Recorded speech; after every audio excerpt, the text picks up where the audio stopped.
Good afternoon, ladies and gentlemen of the press, all Nigerian compatriots on social media, and our global partners.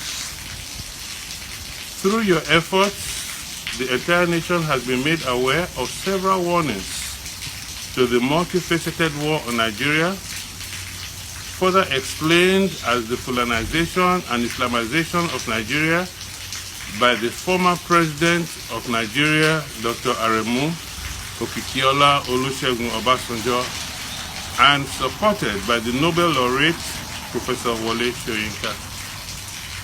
Unfortunately, a group unknown to the Yoruba mainstream, calling itself Yoruba Ronu Leadership Forum, actually Yoruba Alainironu, meaning unthinking Yorubas, in echoing the news agency of Nigeria's publication of June 5, 2019, published its own admonition against the former president in an article published in the legit.ng's social media blog on the same day of Wednesday, June 5, 2019, titled, and I quote, "Obasanjo under fresh fire from Southwest over Fulanization and Islamization claim," end quote.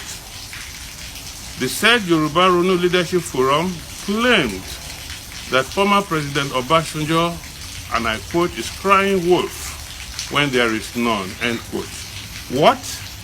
Really? This Yoruba Alainironu Leadership Forum assertion is not only misguided, mischievous, slanderous, and dangerous, it is also a roguish betrayal of the collective narrative and position of all non-Fulani Nigerians. Today, we draw your attention to the resolved efforts of the Fulanis on propagating the war on Nigeria and the collective non-Fulani counterpunch against the war. Part A. Part B will follow in a few days.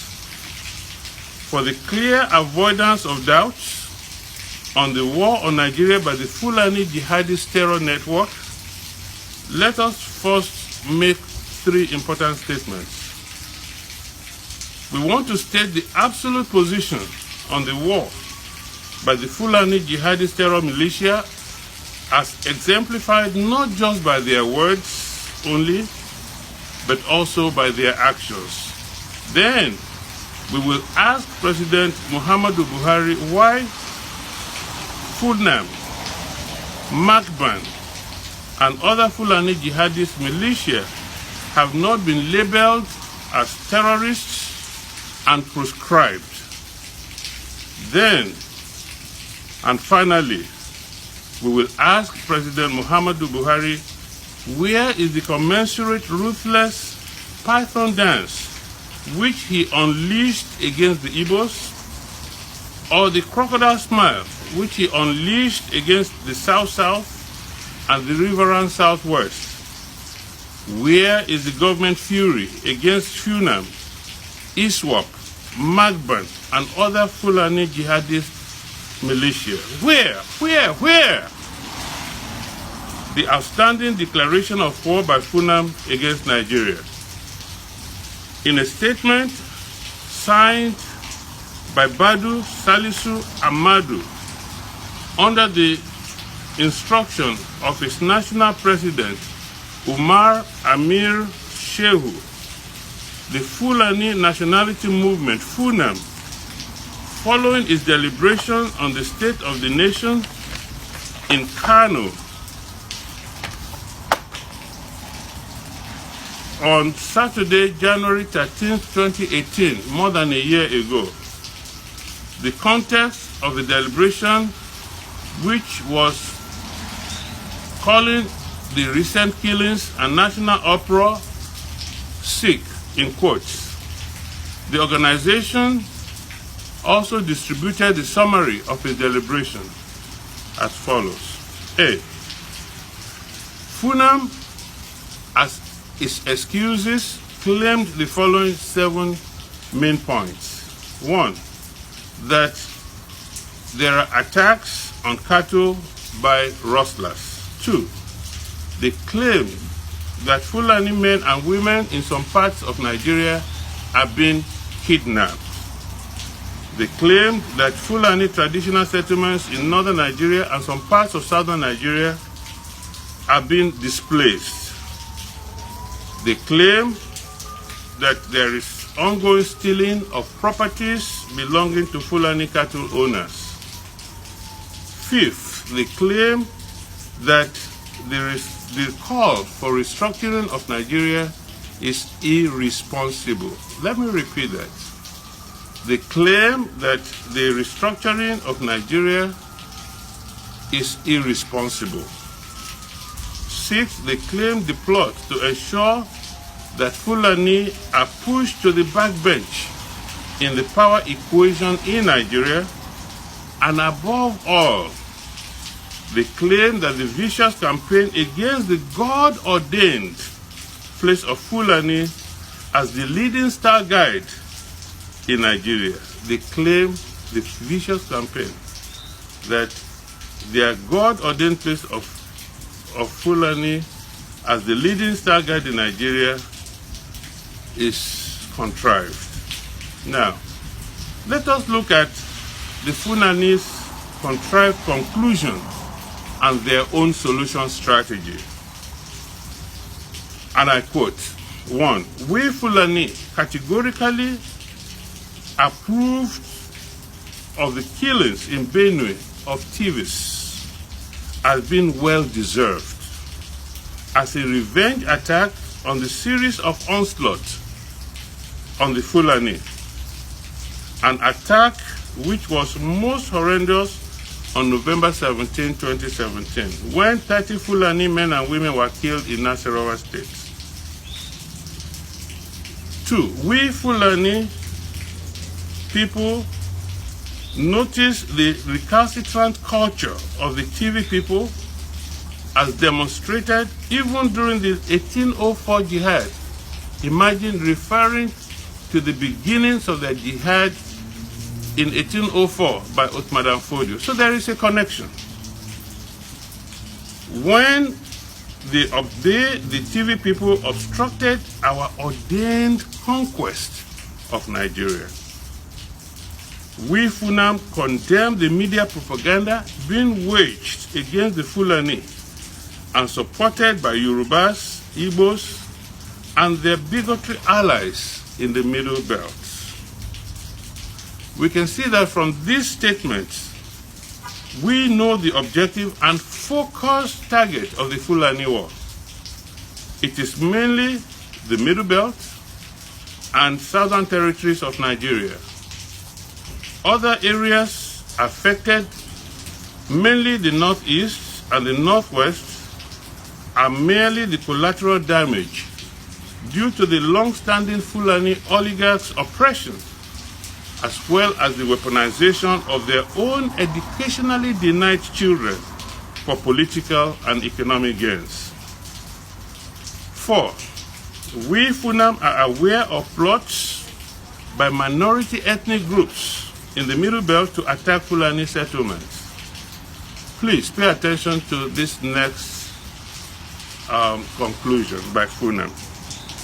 We Funam have asked all Fulani across West Africa to raise money and arms to prosecute the oncoming war. We call on all Fulanis to prepare for this holy war. There is no going back. After which statement Funam diabolically claims that we are Nigerians. Can you imagine? After calling on all Fulanis across West Africa to raise money and arms to prosecute the war in Nigeria, now they claim we are all Nigerians and are free to settle anywhere we desire with our culture, our families, our commerce, and our values to the glory of Almighty Allah. 7. All over the world, please pay attention, Nigeria is the only country given to Fulani by God. So Nigeria, they claim, is the only country given to Fulani by their God. And 8, whether the federal government or state governments accept or not, we FUNAM have asked all Fulani herdsmen all over West Africa to move to Nigeria and penetrate every corner for the upcoming jihad.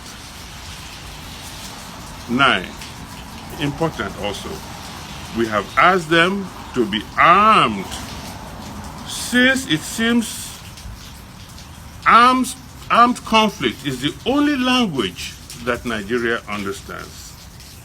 10, the Fulani, if not for the British, would have actually conquered the entire Nigeria, which God has ordained as our dominion. 11, we oppose the anti-grazing laws, which obstruct the ability of Fulani to move freely and stay anywhere in Nigeria, and that the cattle colony is the only solution to the crisis. And last but not the least, the 13th point is that any attempt to reverse these demands will be met with holy uprising never before seen in the history of Nigeria, and in the scale compared only with the 1804 jihad. We are ready for the worst and we are prepared for war. What a declaration of war. How can anyone deny that Fulanis have organized and mustered a war against non-Fulani Nigeria? Now let us conclude on these Fulani assertions by linking their actions to their words. By their action, we shall know them. To highlight the commensurate and unambiguous actions to the declaration of war by the Fulani jihadist terrorists, please permit us to recount verbatim 2 well-circulated warnings to the Yorubas on social media. 1, Fulani jihadist terror unabated in Yoruba land. And I quote, "Our panic-stricken people called yesterday evening to inform us that the hordes of Fulani terrorists blocked Ibadan-Ife road for almost an hour with a brazen assurance that nothing and nobody could challenge them. The point of blockade was at Wasimi. Everyone knows that the forest reserve between Orile-Owu and Ijebu is one of the havens for these criminals. Yet, the Nigerian army with several cantonments dotting Oyo, Osun, and Ondo states cannot go there to flush them out because there has been no order from above." Zone 11 of the Nigerian police, headed by an Assistant Inspector General of Police, is situated in Osun.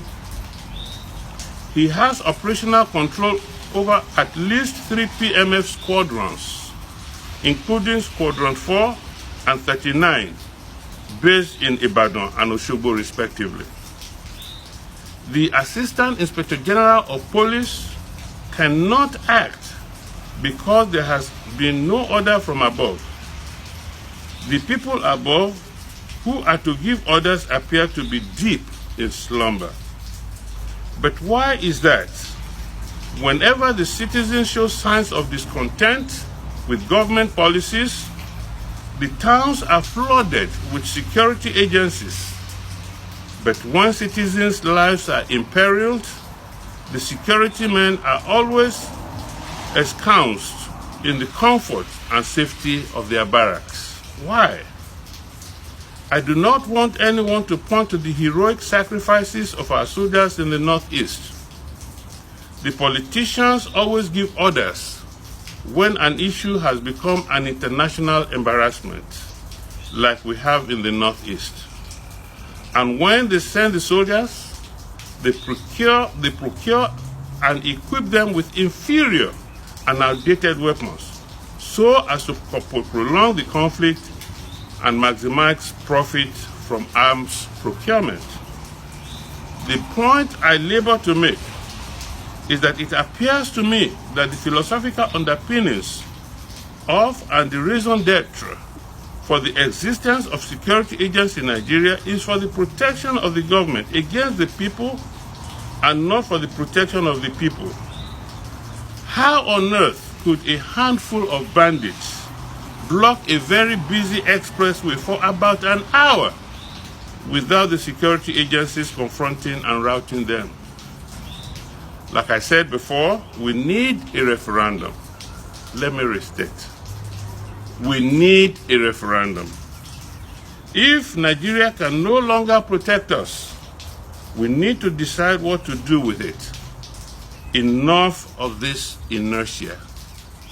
We are not only sick and tired of these inanities, we are also sick and tired of being sick and tired.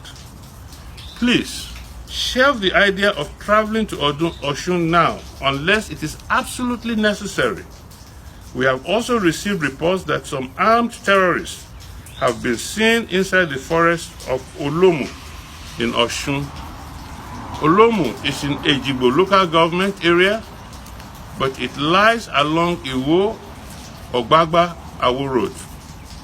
It is a strategic reconnaissance point from which hostile forces can maneuver and move rapidly to block Iwo Osogbo Road, Iwo Ogbagba Iwo Awo Road, and Iwo Ejigbo Road. Number 2, Fulani herdsmen invasion. This is how I live on my farm.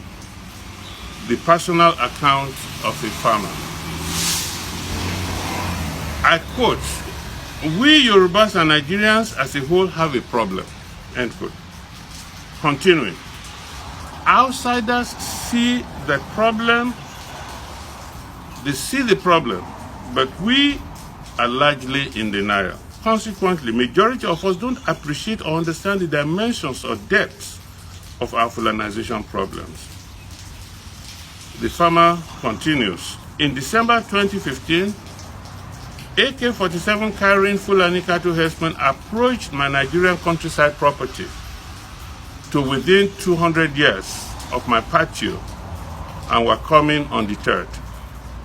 I fired a shotgun into the air, and the Fulani killer herdsman with the AK-47 stopped, crouched down, and cupped his ear to decipher what type of firearm I used. I found that strange.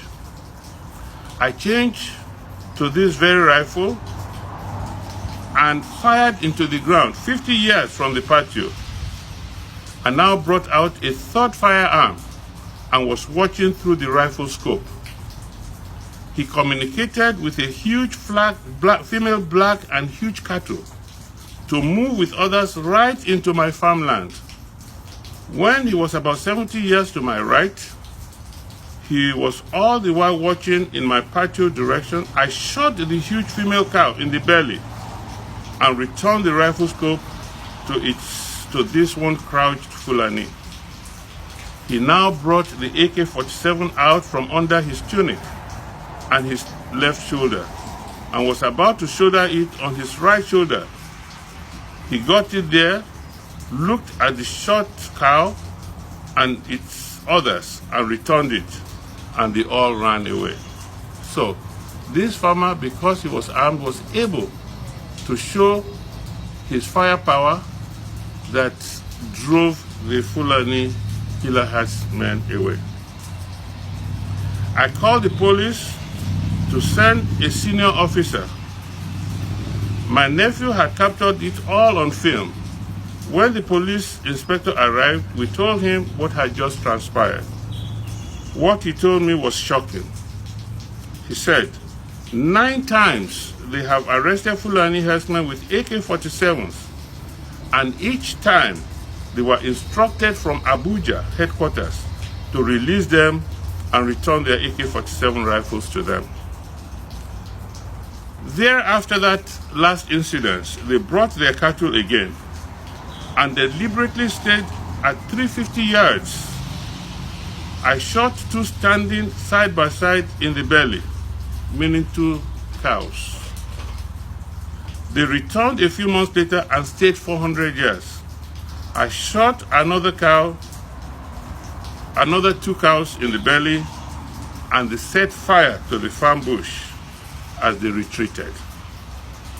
They, the Fulanis, dared me in increments of 50 yards, and the last time at 550 yards.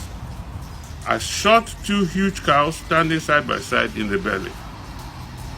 In the afternoon one day, they pushed the 2 cows like a pushcart and went and informed the DPO, who told the Seriki in Sirekun Fulani that if they come to my farm and I shoot their cattle, there was nothing they could do.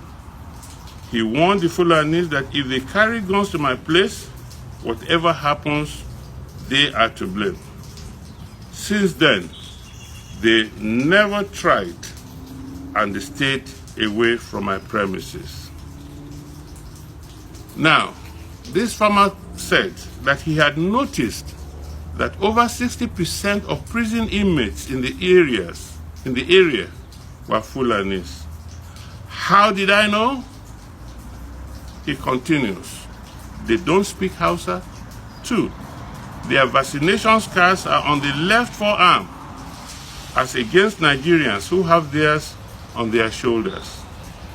And thirdly, most of them are Arab looking.